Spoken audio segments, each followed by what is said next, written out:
A battery monitoring ECU is performing a low-priority data logging activity.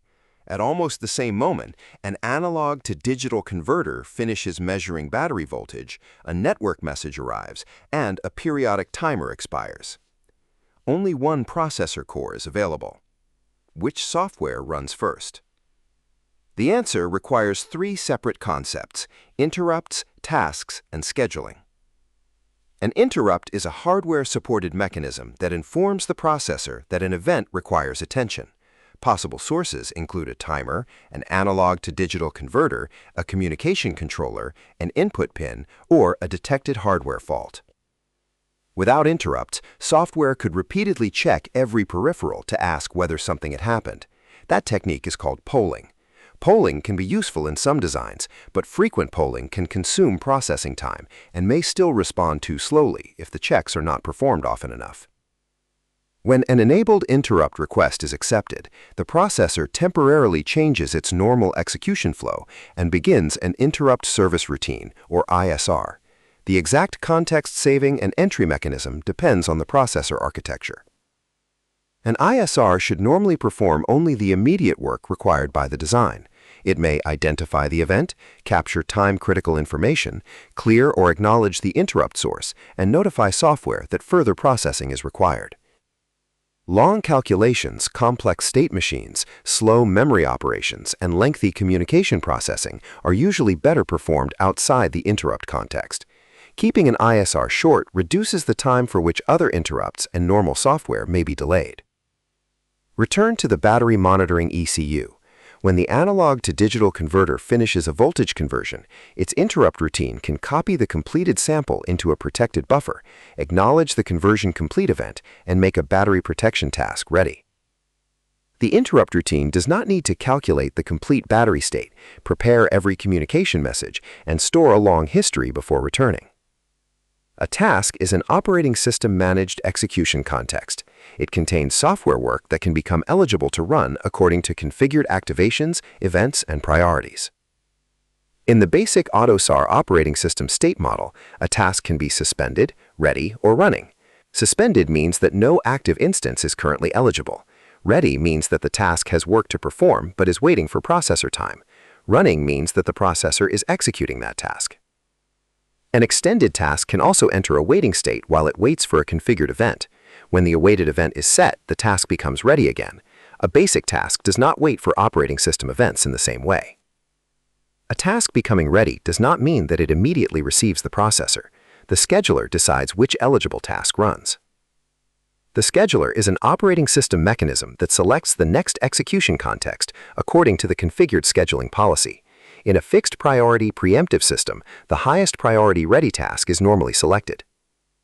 Suppose a low priority logging task is running when the analog to digital converter interrupt occurs. Hardware interrupt handling temporarily pauses the task and executes the ISR. The ISR makes the high priority battery protection task ready and then returns. Before restoring the low priority task, the operating system evaluates the ready tasks. Because the protection task has higher priority, it begins running. The logging task remains ready and continues later. This is preemption. A higher priority eligible task interrupts the execution of a lower priority task, whose context is preserved so it can resume afterward. Task priority and interrupt priority are related to timing design, but are not the same thing. Interrupt priority is handled by the processor, an interrupt controller. Task priority is handled by the operating system. Their numerical conventions may also differ between hardware architectures and software configurations. A very urgent task cannot prevent the hardware from entering a separately enabled higher urgency interrupt. Similarly, completing an ISR does not guarantee that the previously interrupted task will resume. The scheduler may select a different task that became ready during the interrupt. AUTOSAR OS supports different scheduling configurations. A fully preemptive task can be interrupted by a higher priority ready task. A non-preemptive task normally continues until it terminates or reaches an allowed scheduling point. Mixed configurations can contain both kinds. Non-preemptive execution can reduce some context switching and shared data complexity, but a long non-preemptive task can delay urgent work. Preemptive execution improves responsiveness, but requires careful protection of shared resources.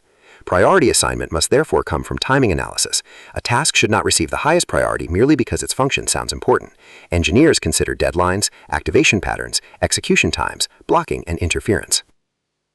The battery protection task may require high priority because a new measurement must be validated quickly. A battery estimation task may run periodically at a lower priority. A communication task may prepare status information every 20 milliseconds.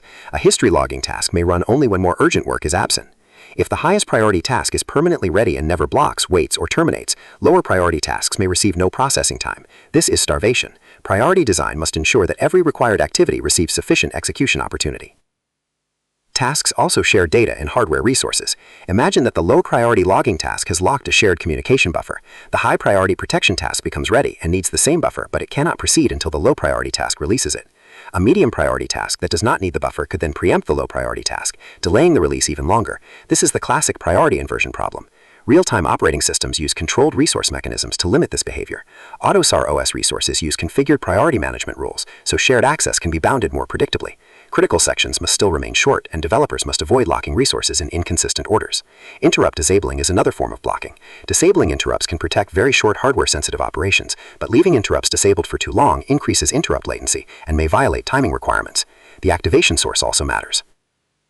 A counter and alarm can activate a task periodically. A schedule table can coordinate several actions along a configured timeline. An interrupt routine can activate a task or set an event when permitted by its operating system category. Another task can also activate work or signal an event. AUTOSAR OS distinguishes Category 1 and Category 2 interrupt service routines. A Category 1 ISR does not use operating system services. A Category 2 ISR is recognized by the operating system and may use the subset of services permitted from that context, such as activating a task or setting an event when configured appropriately. Because Category 2 handling interacts with the operating system, scheduling can occur after the ISR completes. Application software introduces another term, runnable. A runnable entity is an executable part of an AUTOSAR software component. It is not automatically the same as an operating system task. The RTE and ECU integration map runnable activations into task contexts. One task may execute several runnables in a configured order. Two runnables with different timing requirements may be mapped to different tasks. The mapping affects latency, data consistency, stack use, priority interference, and CPU load. This is why saying one runnable equals one task is usually incorrect. Execution tracing is essential during integration. A trace can show when an interrupt arrived, how long the ISR ran, which task became ready, when preemption occurred, and whether every task completed before its deadline. If an interviewer asks for the difference between an interrupt and a task, explain that an interrupt is a hardware event mechanism, an ISR is the immediate handler for that event, and a task is an operating system scheduled context for larger software work. The scheduler chooses among ready tasks according to configured priorities and scheduling rules. An ISR may make a task ready, but the task performs the deferred processing in normal task context. Return to the battery ECU. The logging task is running. The conversion config interrupt arrives. The ISR captures the sample and activates the protection task. The scheduler runs the higher priority protection task. When it finishes, the next highest priority ready task continues.